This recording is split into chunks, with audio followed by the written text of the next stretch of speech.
আপনাদের মাধ্যমে আপনারা দেখেছেন যে এই ক্লুলেস হত্যাকাণ্ড, তাই না? যে আমরা 6 তারিখে রাতের ঘটনা, আমরা গতকাল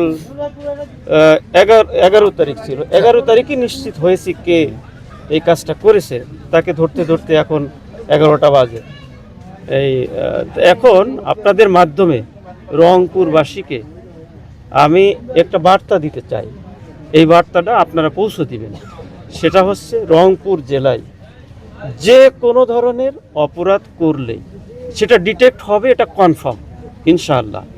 এবং যেই অপরাধ করুক না কেন তাকে আমরা গ্রেপ্তার করতে সক্ষম।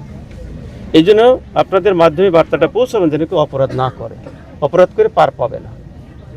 যেমন আপনারা বিশ্বাস করতে পারবেন না যে এত গোপনীয়তার সাথে সে করেছে, কোনোভাবেই আমরা মিলাইতে পারতেছিলাম না। ঠিক আছে, মানে আমরা অনেক পরিশ্রম করেছি ওই ঘটনার পর থেকে, মানে বিরামহীনভাবে আমরা পরিশ্রম করেছি, 1 সেকেন্ডও আমরা বিরতি দিই নাই।